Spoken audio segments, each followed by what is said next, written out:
खुदावंद की हम्द करो, खुदावंद का शुक्र करो, क्योंकि वो भला है और उसकी शफ़क़त अबदी है।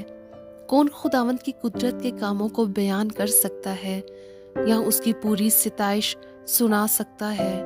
मुबारक है वो जो अदल करते हैं और वो जो हर वक्त सदाकत के काम करता है। ए खुदावंद, उस करम से जो तू अपने लोगों पर करता है मुझे याद कर। अपनी निजात मुझे इनायत फरमा, ताकि मैं तेरे बरगज़ीदों की इकबाल मंदी देखूं और तेरी कौम की शादमानी में शाद रहूं और तेरी मेरास के लोगों के साथ फ़ख्र करूं। हमने और हमारे बाप दादा ने गुनाह किया, हमने बदकारी की, हमने शरारत के काम किए। हमारे बाप दादा मिस्र में तेरे अजायब ना समझे, उन्होंने तेरी शफ़क़त की कसरत को याद ना किया, बल्कि समंदर पर यानी बहरे कुलसम पर बागी हुए। तो भी उसने उनको अपने नाम की खातिर बचाया, ताकि अपनी कुदरत ज़ाहिर करे। उसने बहरे कुलसम को डांटा और वो सूख गया। वो उनको गहराओं में से ऐसे निकाल ले गया जैसे बियाबान में से, और उसने उनको अदावत रखने वाले के हाथ से बचाया और दुश्मन के हाथ से छुड़ाया। समंदर ने उनकी मुखालफों को छुपा लिया, उनमें से एक भी ना बचा। तब उन्होंने उसके कौल का यकीन किया और उसकी मदह सराई करने लगे। फिर वो जल्द उसके कामों को भूल गए और उसकी मशवरत का इंतज़ार ना किया, बल्कि बियाबान में बड़ी हिर्स की और सहरा में खुदा को आजमाया। सो उसने उनकी मुराद तो पूरी कर दी, पर उनकी जान को सुखा दिया। उन्होंने खैमा गाह में मूसा पर और खुदावंद के मुकद्दस मर्द हारून पर हसद किया। सो ज़मीन फटी और दातिन को निगल गई और इब्राहिम की जमात को खा गई, और उनके जत्थे में आग भड़क उठी और शोलों ने शरीरों को भस्म कर दिया। उन्होंने हुरुब में एक बछड़ा बनाया और ढाली हुई मूरत को सिजदा किया। यूं उन्होंने खुदा के जलाल को घास खाने वाले बैल की शक्ल से बदल दिया। वो अपने मुनज्जी खुदा को भूल गए, जिसने मिस्र में बड़े बड़े काम किए और हाम की सरजमीन में अजाइब और बहरे कुलसम पर दहशत अंगेज काम किए।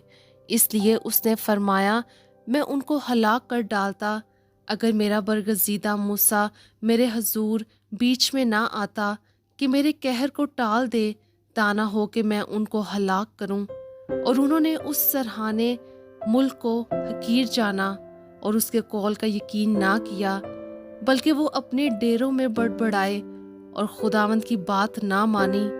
तब उसने उनके खिलाफ कसम खाई कि मैं उनको बियाबान में पस्त करूंगा और उनकी नस्ल को कौमों के दरमियान गिरा दूंगा और उनको मुल्क मुल्क में तितर बितर करूंगा। वो बल फगूर को पूजने लगे और बुतों की कुर्बानियां खाने लगे। यूं उन्होंने अपने अमाल से उसको खशमनाक किया और वबा उनमें फूट निकली। तब फिनारिस उठा और बीच में आया और वबा रुक गई, और ये काम उसके हक में पुश्त दर पुश्त हमेशा के लिए रास्तबाजी गिना गया। उन्होंने उसको मुरीबा के चश्मा पर भी खशमनाक किया और उनकी खातिर मूसा को नुकसान पहुंचाया, इसलिए कि उन्होंने उसकी रूह से सरकशी की और मूसा बेसोचे बोल उठा।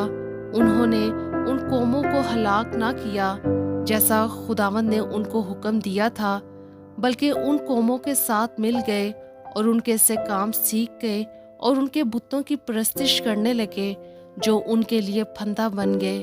बल्कि उन्होंने अपने बेटे बेटियों को शैतीन के लिए कुर्बान किया और मासूमों का यानी अपने बेटे बेटियों का खून बहाया, जिनको उन्होंने कनान के बुतों के लिए कुर्बान कर दिया, और मुल्क खून से नापाक हो गया। यूं वो अपने ही कामों से आलूदा हो गए और अपने फेलों से बेवफा बने। इसलिए खुदावंद का कहर अपने लोगों पर भड़का और उसे अपनी मेराज से नफरत हो गई, और उसने उनको कौमों के कब्जा में कर दिया और उनसे अदावत रखने वाले उन पर हुक्मरान हो गए। उनके दुश्मनों ने उन पर जुल्म किया और वो उनके मुहक्कम हो गए। उसने तो बारहा उनको छुड़ाया, लेकिन उनका मशवरा बाग़याना ही रहा और वो अपनी بدکاری کے باعث پست ہو گئے۔ تو بھی جب اس نے ان کی فریاد سنی تو ان کے دکھ پر نظر کی، اور اس نے ان کے حق میں اپنے عہد کو یاد کیا اور اپنی شفقت کی کثرت کے مطابق ترس کھایا۔ اس نے ان کو اسیر کرنے والوں کے دل میں ان کے لیے رحم ڈالا۔ اے خداوند ہمارے خدا، ہم کو بچا لے اور ہم کو قوموں میں سے اکٹھا کر لے، تاکہ ہم تیرے قدوس نام کا شکر کریں اور للکارتے ہوئے تیری ستائش کریں۔ خداوند اسرائیل کا خدا ازل سے ابد تک مبارک ہو، اور ساری قوم کہے آمین۔ خداوند کی حمد کرو، آمین۔